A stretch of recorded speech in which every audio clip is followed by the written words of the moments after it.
Today, we're diving into a topic as crucial as it is fascinating: emotional intelligence. Have you ever felt like your emotions were driving the car while you were just a passenger clinging on for dear life? If so, you're not alone. We've all had these moments when our emotions seem to take the wheel, and today we're here to learn how to manage that ride better. Welcome to the Catalyst Podcast. I'm your host, Jason, and we are live on your favorite platforms, including Facebook, YouTube, Instagram, Threads, and TikTok. You can also listen to our episodes on Amazon Music, Apple Podcasts, Spotify, iHeartRadio, and Podbean. Just like a catalyst sparks a reaction, we hope this podcast will ignite a fire within you to create positive change in your life. Hey, if you want to be a part of the Catalyst community, we'd love to hear from you. Reach out to catalystmotivationpodcast@gmail.com if you're interested in being a guest or a contributor. Welcome to episode 83, Emotional Intelligence, the key to navigating life's challenges. Okay, so to begin, let's define what emotional intelligence, or EI, really is.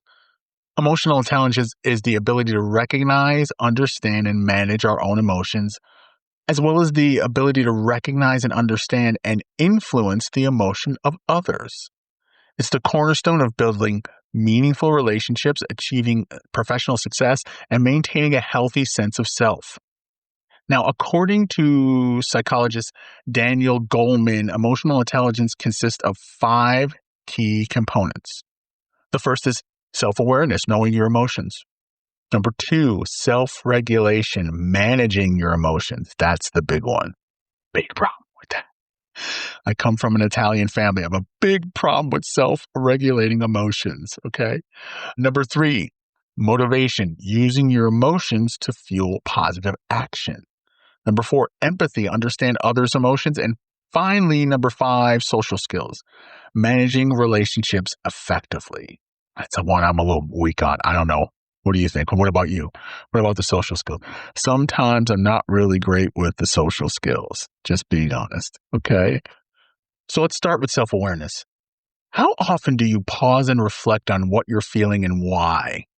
It's easy to get caught up in the hustle and bustle of life, but taking a moment to check in with yourself can be incredibly revealing.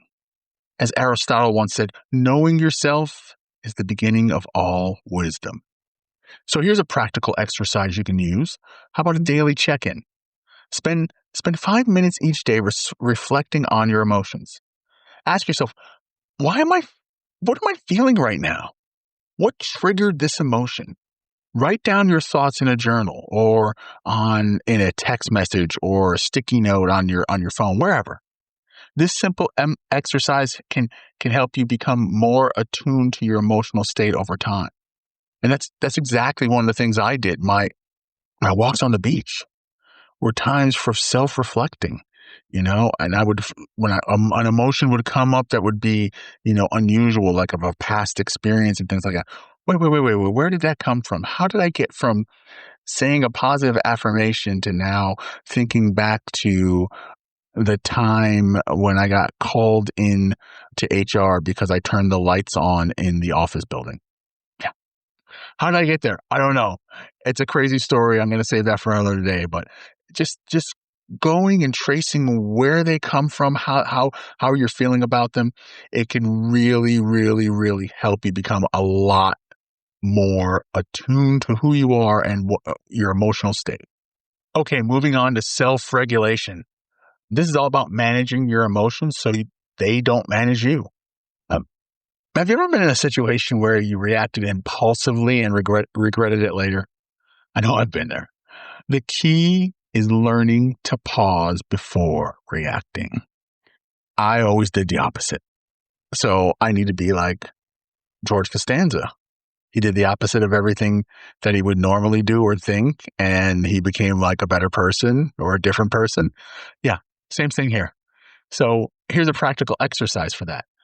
The power of the pause. Next time you're feeling a strong emotion, take a deep breath, count to 10, and then respond. This is going to allow you to think and choose a more measured response. It's going to be tough. I'm telling you, it's going to be tough. But take that time because, again, we want to control our emotions. We don't want them to control us. Now, motivation involves channeling your emotions toward achieving your goals, right? When we're motivated, we're driven by our emotions to take actions and pursue what we want. A quote from Albert Schweitzer: success is not the key to happiness. Happiness is the key to success. If you love what you're doing, you will be successful. So here's a practical exercise: a vision board. Yeah, I know, the lame vision board. I get it, but seriously, I mean, it is something that can help guide and help motivate you. Represent some of your goals and dreams put on there, right? I had one on my laptop. I have one on my smartphone. I have one in my room, somewhere, somewhere where you can see it every day, right? And let those emotions that are linked to those goals inspire you to take steps towards achieving them. I know a lot of people who have vision boards and use them all the time. And don't think, you're fooling us in your man cave with all the pictures of your cars or the dream boat and everything. That's a vision board. That's a guy vision board, okay? So, yes, vision boards are good, they're positive, and they can really help link those emotions to those goals. Empathy. Empathy is like walking in another person's shoes. It's about understanding and sharing the feelings of others. It allows us to connect deeply with friends, family, and colleagues. To quote Stephen Covey, when you show deep empathy towards others, their defensive energies go down and positive energy replaces it. That's where you can get more creatively involved in solving problems. And to do that, you could use this practical exercise: create an empathy map. Think of someone you want to better understand, right? Write down what you think they see, hear, think, and feel. This can help you gain perspective and build stronger connections. I do that a lot in my training classes, especially when I have a brand new class, or maybe they're transferring from another department. I really try to, in those first couple of days, try to put myself in the positions of these people and see where they're coming from so I can help guide them into what we're training. And not only that, it's just going to be a better understanding of how to manage them as well, too, when we're in these classes. So I think that empathy map is a really, really good idea.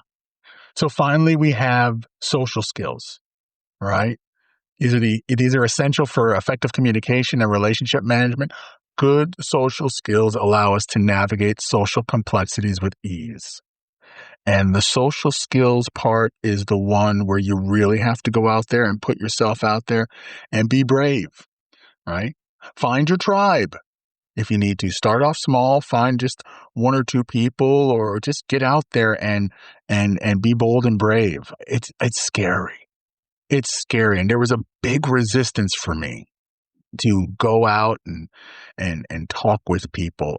I had so many walls up and defense mechanisms, and as soon as something, you know, checked off one of the boxes, I was out of there. But in these past few years, I've really learned to kind of put myself out there slowly but surely.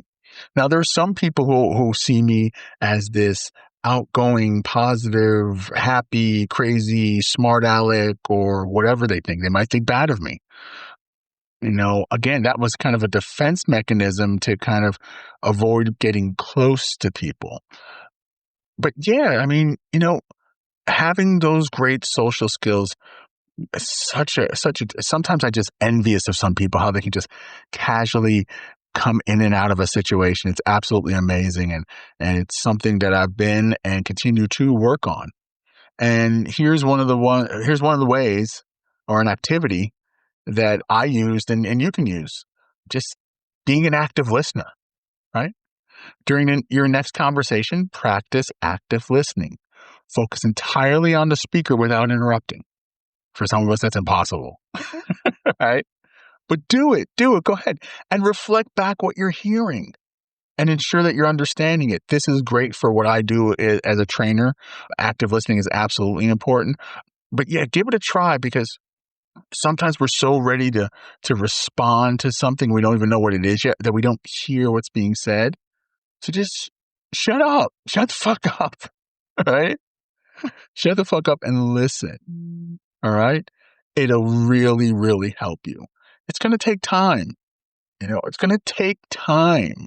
So be patient with yourself. Be kind with yourself. Okay?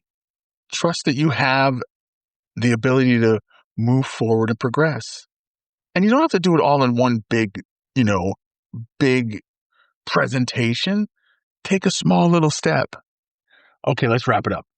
So today's episode, emotional intelligence, it's not just a buzzword. It's a vital skill that can transform how we interact with the world by enhancing our self-awareness, regulating our emotions, motivating ourselves, practicing empathy, and honing our social skills. We can lead a more fulfilling and balanced life. Now, I hope today's episode has inspired you to take steps towards developing your emotional intelligence. Remember, it's a journey, not a destination. So why not start today? Right now.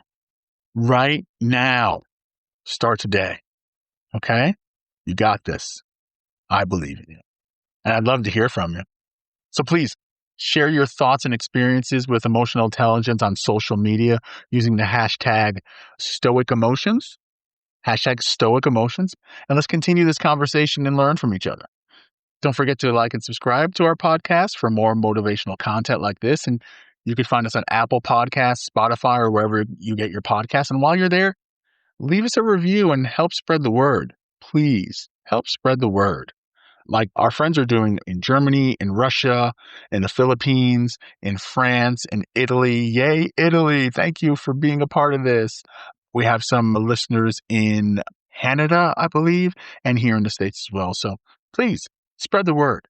We're also active on social media, so follow us for even more inspiration. You can find us on Facebook, YouTube, Instagram, Threads, and TikTok. I want to take this time to thank you for listening to episode 83.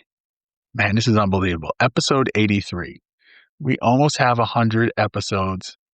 We're almost there. We're getting there. And I look forward to seeing you next time for episode 84. Go be great.